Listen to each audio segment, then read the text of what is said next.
My name is Jermoh Kamara. I am of the Worcester School Committee. I was born in West Africa, Liberia. My family relocated from Liberia when I was 11 years old. My father was with his sister in New York, and then a friend of his actually lived in Worcester, and my father loves education, so the friend told my father that Worcester was a good place to educate a child and raise a family. I was raised in a Muslim Christian household, so to have those two backgrounds and to have my father, he's been a huge figure in my life. He was able to graduate in Liberia, go to college, and he changed his life, but then he changed my life. People ask me, how are you able to do all of this? Because I had solid foundation. I had a father who told me his story, and I'm like, well, I can't complain. I can do less than that.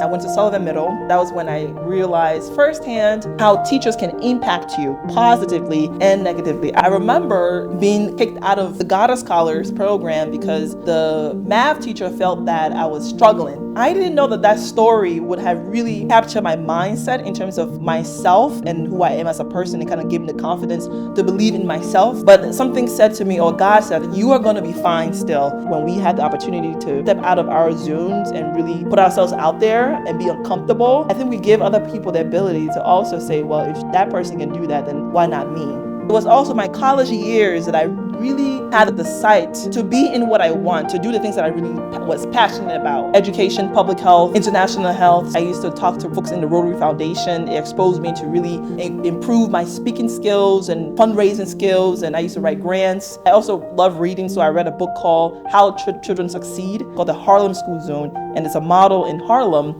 And this man, Jeffrey Canada, was able to turn a block of the location in Harlem and turn it into a school to really educate minority kids that come from families that had not gone to college. First generation, English is not the first language, but these students were able to succeed, whether they choose to go the vocational route, whether they choose to go the college path, or whether they choose to get certificates and start their own business. I mean, it's possible. The sky's the limit. Coming from a country that was privy to civil war and civil crises, I've always been interested in the human experience. So I've always been really tied to people. I really love people. I do volunteer work in the community as well with the Massachusetts Organization of African Descendants. I am a member of the League of Women Voters, a member of the Massachusetts Women of Color Coalition, and other organizations that really help educate on voting rights, getting out the vote, and how do we kind of hold accountable our elected officials. We have a remarkable administration that really sees people and wants to help. Folks are just lovely and welcoming, and I enjoy that environment. When you're new to something, you need to have people who understand where you come from, and they need to meet you there. And I think that's been a remarkable journey for me. I love meeting people at the door. I learn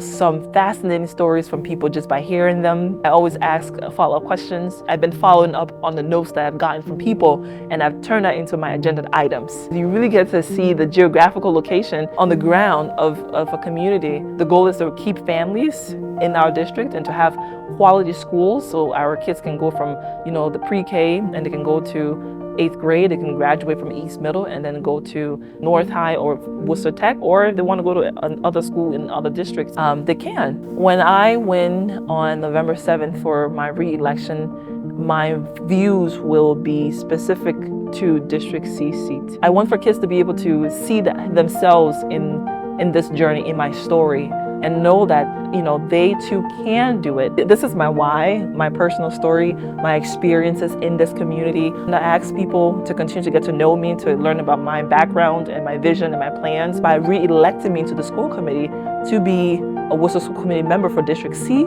is a voice at the seats at the table. I will do everything in my capacity to continue to advocate for them. It's been an amazing journey serving as an at-large Worcester School Committee member, and I look forward to advocating to be a strong voice, a proven choice for all our kids in the district, and specifically for kids, families, and educators within the Worcester School Committee District C geographical location. I also ask on the November 7th that you do consider a vote for me for District C for my re-election onto the school committee to continue to move this job forward. I prayed and asked also that you engage with me and volunteer on my committee to elect Jermoh Kamara. You can go to my website, jermohkamara.com. I ask for your donation, and I ask again for your vote on November 7th, and I hope that I can be re-elected to continue to serve you and be a strong voice, a proven choice for all the kids, the educators, families in our district. Thank you.